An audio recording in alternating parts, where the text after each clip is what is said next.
Hello guys, welcome back to my channel unique facts. आप सभी का स्वागत है मेरे चैनल में। दोस्तों, आज हम ऐसी खबर के बारे में बात करेंगे जो कि बहुत बड़ी है।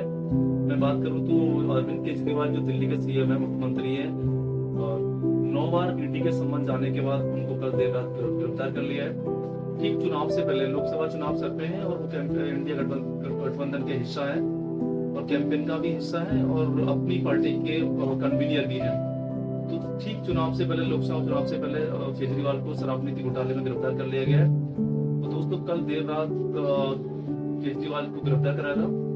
दिल्ली के सीएम हैं और इस टाइम की बात करें, हालिया की बात करें, हालिया जो सभी करंट समय की बात करें हम, तो दिल्ली में, पूरे दिल्ली में आम आदमी के जितने भी कार्यकर्ता हैं वो रोडों पे हैं, सड़कों पे हैं, जाम लगा रखा है पूरा। दोस्तों, अगर मैं बात करूं तो दिल्ली बीजेपी मुख्यालय के पास में धारा 144 लगाई हुई है और आम आदमी कार्यकर्ता रोडों पे, सड़कों पे पूरे आक्रोश के साथ में एक प्रोटेस्ट कर रहे हैं, विरोध कर रहे हैं केजरीवाल, सीएम केजरीवाल की गिरफ्तारी का। और साथ में सुप्रीम कोर्ट में सुनवाई भी जारी है। देखते हैं कि आने वाले समय में 1-2 घंटे में किस तरह से सुप्रीम कोर्ट का अपना एक फैसला आता है। उसके आधार पे ही सीएम केजरीवाल का तय होगा कि वो जेल जाएंगे या उनको बेल मिल सकती है या किस तरह से उनको राहत मिलेगी। तो दोस्तों, मैं एक बात करूं, चुनाव से पहले जिस तरह से लोकसभा चुनाव से पहले केजरीवाल की गिरफ्तारी या ईडी के एक कंटिन्यूसली 9 ईडी सम्मन भेजने के बाद उनको गिरफ्तार किया गया और ठीक चुनाव से पहले आचार संहिता के बाद भी उनको गिरफ्तार किया गया है। तो जिस तरह से एक माहौल एक बनता जा रहा है पूरे देश में कि ईडी ऐसे विपक्षी नेताओं को गिरफ्तार करने में लगी हुई है इस टाइम। जो मैं बात करूं मीडिया के माध्यम से, तो मीडिया के माध्यम से कुछ चीजें ऐसे सामने निकल के आ रही है कि जो भी अपोजिशन के लीडर्स हैं, जो विपक्ष के नेता हैं, जो इंडिया गठबंधन का हिस्सा है, उनके साथ पिछले कुछ समय से ईडी कंटिन्यूसली एक ईडी रेड्स हो रही है उनके घर पे, उनके उन्हीं नेताओं के ऊपर जो कि विपक्षी गठबंधन का हिस्सा है या बीजेपी के अगेंस्ट जो भी पार्टियां हैं, उन पे कंटिन्यूसली ईडी के छापे हो रहे हैं, ईडी की रेड हो रही है। अगर मैं अरविंद केजरीवाल की बात करूं तो शराब नीति घोटाले में उनके पर भी ये सम्मान देने के से पहले बहुत सारी रेड्स हो चुकी है। उनके अकाउंट्स की, उनके बैंक अकाउंट्स के, उनके पैतृक गाँव की भी में भी जाके जांच हो चुकी है। बट अभी तक कोई ऐसी एविडेंस सामने नहीं निकल के आए मीडिया के माध्यम से या किसी और चीज के माध्यम से कहे कि कोई ठोस एविडेंस ऐसा निकल के आया हो कि केजरीवाल जी उसमें हिस्सेदारी है, उसमें किसी तरह से उसमें लिप्त है। और ऐसा एविडेंस अभी कोर्ट के माध्यम से या किसी चीज के माध्यम से कोई भी खुलासा नहीं हुआ है, ना मीडिया के माध्यम से हुआ है। दोस्तों, मैं अगर मेरे निजी तौर पे बात करूं, अपने एक व्यक्तिगत राय की बात करूं, तो बीजेपी एक बहुत बड़ी पार्टी है। बीजेपी पूरे देश में, पूरे भारत में जिस तरह से एक बहुत रैपिडली ग्रो करा है बीजेपी ने, जिस तरह से लगभग 5-6 स्टेट को छोड़ के सभी स्टेट्स में उनकी गवर्नमेंट्स है। तो बीजेपी का अपनी जो वोट परसेंटेज है, जिस तरह का माहौल बन रहा है कि हाँ बीजेपी ही इस तरह से ईडी का या फिर जो संवैधानिक एजेंसियां हैं उनको इस्तेमाल कर रही है, तो इससे कहीं ना कहीं बीजेपी को एक नेगेटिव इम्पैक्ट रहेगा।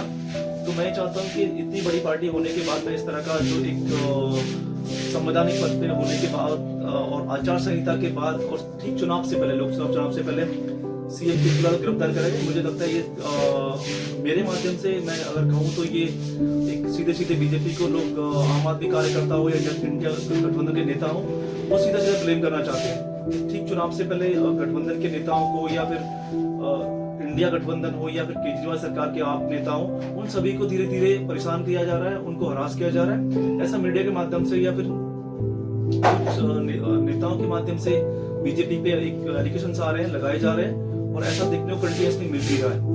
क्योंकि सभी जितने भी नेता आज की बात करूं तो आपके नेता संजय सिंह हो या फिर मनीष सिसोदिया हो, इन सभी को कहीं ना कहीं ईडी के माध्यम से जेल में है आज भी ये लोग। लेकिन अभी तक इनका कुछ जो भी एविडेंस मिले हैं वो पब्लिकली नहीं बताए गए।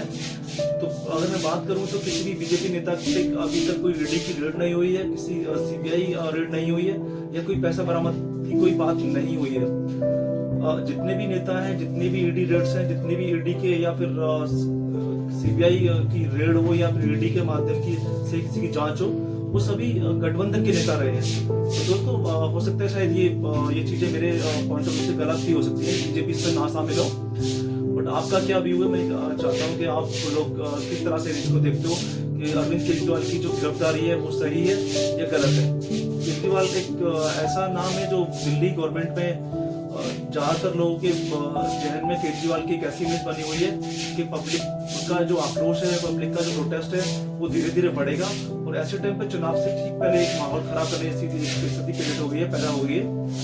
तो मैं चाहता हूँ कि गवर्नमेंट को मिलके या फिर जो भी चीजें संवैधानिक पद पे बने रहते हुए भी ये चीजें हो सकती है, तो उस तरह का एक संदेश बीजेपी को देना चाहिए और बीजेपी को इसमें डायरेक्टली इन्वॉल्व होना चाहिए और जो बीजेपी पे लगे हुए आरोपों को वो खारिज करना चाहिए। इसमें बीजेपी को इन्वॉल्वमेंट है नहीं। और मेरे हिसाब से लास्ट मेरा जो है एक व्यू है, जितनी भी जो न्यायिक एजेंसीज हैं, जो संवैधानिक एजेंसीज हैं, सीबीआई हो, ईडी हो या कोई भी आयकर विभाग के जितने भी अफसर हैं, जितने भी सर्वो पर जो काम कर रहे हैं उसका हिस्सा है, उन सभी को एक निष्पक्ष जांच करनी चाहिए। किसी भी जांच की कोई भी जांच हो उसको निष्पक्ष करना चाहिए। इस भारत देश में अगर कोई ऐसा लगता है कि कोई गलत कर रहा है या कोई घोटाला कर रहा है या कोई गलत चीजें हो रही है, तो उसको जरूर उस तरीके से उस जांच को पूरा करना चाहिए और उसको बख्शा नहीं जाना चाहिए। लेकिन किसी को हरास करना, ये भी दोस्तों मैं समझता हूँ गलत है। अगर कोई इन्वॉल्व नहीं है या किसी तरह से कोई उस पर कोई एविडेंस नहीं मिलते हैं, तो एक चुनाव से पहले, ठीक चुनाव से पहले या किसी कॉन्स्पिरेसी का हिस्सा बना के उसको एक षड्यंत्र के माध्यम से उसको तंग करना या पब्लिक को डिस्ट्रैक्ट करना या पब्लिक को किसी अलग दिशा में ले जाना, वो मेरे हिसाब से ठीक नहीं है। और ये बीजेपी को मैं एक अपने माध्यम से कहना चाहूंगा, कहीं ना कहीं इसमें बीजेपी सीधे सीधे निशाने पर आती है।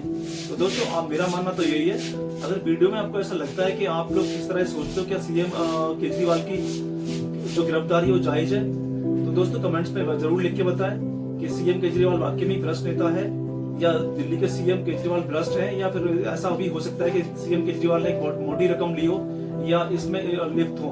तो दोस्तों अगर वीडियो पसंद आया हो तो वीडियो के माध्यम से मैं आपको बताना चाहता हूँ कि अगर आपको ये वीडियो पसंद आता है तो शेयर करें।